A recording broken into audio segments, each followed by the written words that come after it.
রাধে রাধে বন্ধুরা, সবাই কেমন আছো? আশা করছি সবাই খুব ভালো আছো। আর এখন আমি দুপুরবেলা রান্না করব চিকেন। আগে আমি চিকেনটাকে দই দিয়ে ম্যারিনেট করে নেব। এই দইটা নুন দিয়ে দইটাকে ফাটিয়ে রেখেছিলাম, এইটা দিয়ে ম্যারিনেট করে রেখে দেবো চিকেনটা 5 মিনিট। এই যে আমি উনুনটা ধরিয়ে নিয়েছি, এবার কড়াইতে সর্ষের তেল দিয়ে দেবো, দিয়ে আলুটাকে ভাজবো। তেলটা গরম হয়ে যাক, তারপরে আলুগুলো ভেজে নেব।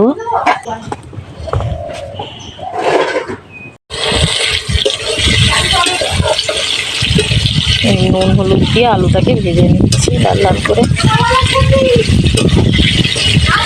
কে কে কাঠের জ্বালানে এইভাবে চিকেন রান্না করে অবশ্যই কমেন্ট করে জানাবে। আমাদের গ্রামে বাড়ি তো, তাই আমরা উনানে কাঠের জ্বালানে এইভাবেই চিকেন রান্না করি। মশলা কষানো হয়ে গেছে, এর মধ্যে এবার ম্যারিনেট করা চিকেনটাকে দিয়ে দিয়েছি।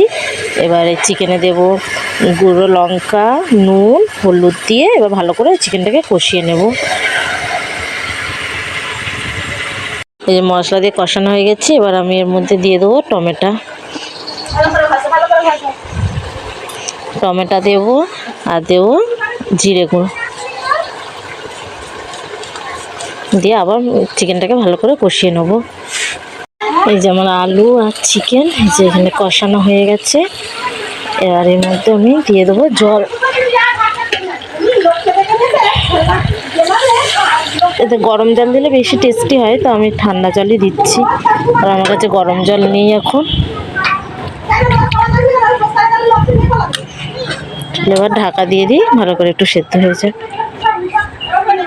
এই যে আমার চিকেন রান্না কমপ্লিট হয়ে গেছে। এবার এর উপরে আমি একটুখানি ধনেপাতা ছড়িয়ে দেবো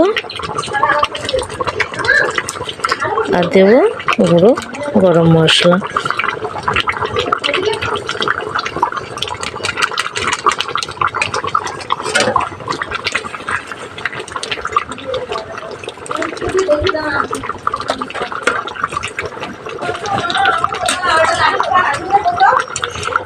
আমার চিকেন রান্না কমপ্লিট হয়ে গেছে। এইভাবে কে কে চিকেন রান্না করে খেয়েছো অবশ্যই কমেন্ট করে জানাবে। আর ভিডিওটি ভালো লাগলে অবশ্যই একটা লাইক করো। রাধে রাধে।